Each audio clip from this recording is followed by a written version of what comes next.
हे हूदा जामा पहन करां हा इसम कमावन ज़ाती हो। कुफर इस्लाम मकाम न मंजिल न उथे मौत हयाती हो।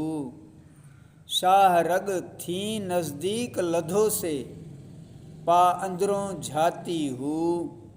ओ असां विच असीं उन्हां विच बाहू दूर रही कुर्बाती हो। तर्जुमो आरिफ़ पंहिंजी ज़ात खे हू में फ़ना करे हू जी पोशाक पाइनि था ऐं ज़ाती इस्म जो विर्द कनि था। आरिफ़ ज़ात इलाहीअ में एतिरो त मुस्तग़र्क़ रहनि था जो उते न कुफ़ुर न इस्लाम ऐं न का मंज़िल या मक़ाम आहे ऐं उते हयाती ऐं मौत जी कशमकश बि न आहे। उहे सिर्फ़ु ज़ात वाहिद जे मुशाहिदे में मह हूंदा आहिनि। असां पंहिंजे अंदर में झाती पाए महबूब हक़ीक़ी खे शह रग जे नज़दीक हासिलु कयो। ऐं बाहू हू ज़ात वाहिद असां में आहे ऐं असीं हुन में आहियूं ऐं फ़ना फ़िल ज़ात खां पोइ कुर्ब जी का बि गुंजाइश बाक़ी न आहे। याने ओ दरमन व मन दरओ हू मूं में आहे ऐं मां हुन में आहियां।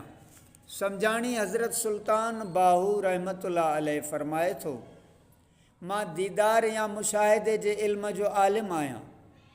मूंखे सिर्फ़ु नूर ई नूर नज़र अचे थो।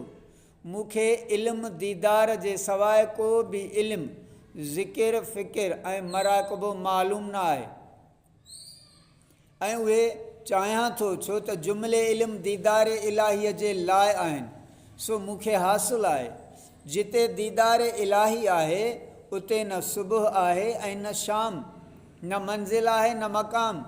बेमिसल व बेमिसाल ज़ात लाहूतो ला मकान जे अंदरि इस्म अल्लाह जी ज़ात जूं नूरानी तजलियूं नमूदार थियनि थियूं ऐं उन्हनि नूरानी तजलियुनि में अबदी दीदार नज़र अचे थो।